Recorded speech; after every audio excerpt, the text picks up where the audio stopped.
আসসালামু আলাইকুম বন্ধুরা, তোমরা সব কেমন আছো? আশা করি খুবই ভালো আছো।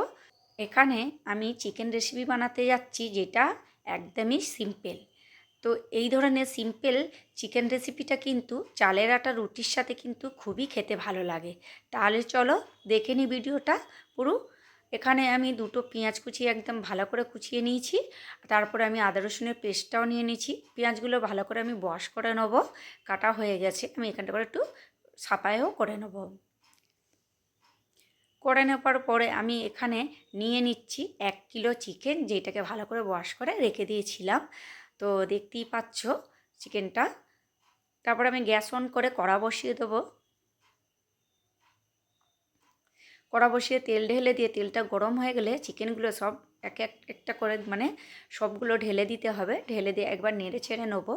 নেড়ে চেড়ে নেবার পরে আমি দিয়ে দিচ্ছি হলদির গুঁড়ো, তারপরে দিয়ে দিচ্ছি নুন, তারপরে লঙ্কার গুঁড়ো দিয়ে ভালো করে কিন্তু ভাজতে হবে। আমি এটা ভাজতে থাকবো একদিকে, আর একদিকে হাঁড়ি বসিয়ে দিয়ে ফের তেল ঢেলে দিলাম, যাতে ঝটপট আমার রান্নাটা কমপ্লিট হয়ে যায়। সেই জন্য আমি একদিকে ভাজতে রইলাম, আর একদিকে আমি এদিকে মশলাটা কিন্তু বানাবো। এখানে আমি গোটা মশলা দিয়ে দিচ্ছি, যেমন এতে গোলমরিচ আছে আর লং আছে। তারপরে এটা একটু দিয়ে দিলাম দালচিনি, তারপরে এখানে বড় এলাচ দিয়ে দিচ্ছি। দিয়ে দেওয়ার পর পেঁয়াজ কুচিগুলো দিয়ে দিলাম। দিয়ে পেঁয়াজটাকে কিন্তু ভেজে নিতে হবে। ভালো করে ভাজা হয়ে গেছে, তারপরে আদা রসুনের পেস্টটাও দিয়ে দিচ্ছি।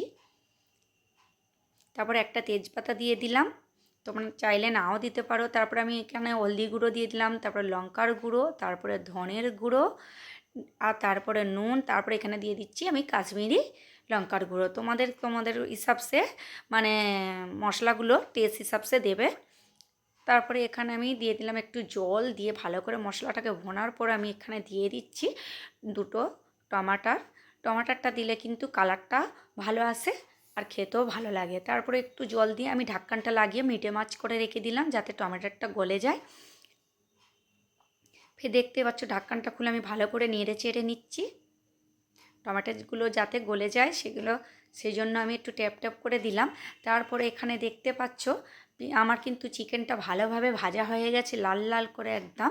আমি মশলাগুলো ওই কড়াতেই ঢেলে দিলাম, যাতে আমি চিকেনটা ভেজেছিলাম বা ভাজছি ওতেই দিয়ে দিলাম। দিয়ে দেওয়ার পর ফের একবার এরম করে ঠিক এই ধরনের করে আমি একটু নেড়ে চেড়ে নেবো হালকা হালকা হাতে, যাতে চিকেনগুলো না ভেঙেও যায় আর খেতেও ভালো লাগে আর গোটা গোটাও থাকে। ঠিক এইভাবে নেড়ে চেড়ে নিতে হবে। দেখতে পাচ্ছ কালারটা কিন্তু খুব দুর্দান্ত এসেছে। আমার হয়তো ক্যামেরাতে ভালো করে বুঝতে পারা যাচ্ছে না, কিন্তু খুব সুন্দরভাবে কালারটা এসেছে আর খুশবুও কিন্তু খুব ভালোভাবে আসছে। তারপরে আমি এখানে দিয়ে দিচ্ছি দুটো এলাচ। আর কিছু মশলা মানে কথা আমি গরম মশলা আর কিছু ইস্তেমাল করিনি। আমি এখানে ব্যাস সাবুত গোটা মশলা দিয়েছিলাম, তারপরে এখানে মানে কথা আমি দিয়ে দিলাম দুটো এলাচ। বাস এতেই এত দুর্দান্ত মানে রেসিপিটা বেনে যাবে, কি বলবো। তোমরা চাইলে ভাতের সাথেও খেতে পারো, আর যদি আলো চালের একটা রুটি হয়, ও আর বলার কথা নয়। মানে এতই ভালো লাগবে, কি বলবো। এরকম ধরনের সিম্পল রেসিপিগুলো কিন্তু আলো চালের একটা রুটির সাথে খুবই ভালো লাগে চিকেন রেসিপি। তারপরে দেখতে পাচ্ছ আমার ভালো করে কষা হয়ে গেছে। আমি যেই হাঁড়িতে মানে কথা আমি মশলাটা ভুনেছিলাম, অতি একটু জল দিয়ে ভালো করে নেড়ে চেড়ে নিয়ে আমি ঢেলে দিচ্ছি। বেস্ট করছি না আর মশলাটা। তারপরে আমি আরেকটু জল দিয়ে দেবো, যতটা মানে পরিমাণ লাগবে।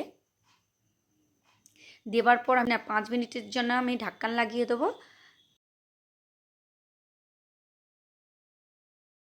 তারপরে দেখছো গদগদ করে ফুটছে। ঢাক্কান খুলে দেখলাম, তারপরে আমি বন্ধ করে দিলাম। বন্ধ করে দেওয়ার পরে দেখতেই পাচ্ছ লুকটা খুবই ভালো এসেছে। দেখো খুব ভালোই এসেছে। একটা একটা পিস কিন্তু একটু ভাঙেনি, একটা একটা করে পিস হয়েছে। দেখতেই পাচ্ছ চিকেনটা কিন্তু খুব দুর্দান্ত বেনেছে। এরকম ধরনের যদি সিম্পল রেসিপি দেখতে চাও, আমার ভিডিওতে চ্যানেলে গিয়ে আমার ভিডিওগুলো দেখতে পারো। আর এখানে আমি আলো চালের একটা রুটি আর হালুয়াও কী করে বানিয়েছি, এইগুলো কিন্তু রেসিপিগুলো আমার চ্যানেলে গিয়ে দেখতে পারো। তো যারা এখনও লাইক করোনি বন্ধুরা, তারা লাইকটা করে দিও, সাবস্ক্রাইব করে দিও, কমেন্টে জানিও কিন্তু কেমন লাগলো। Bye, take care.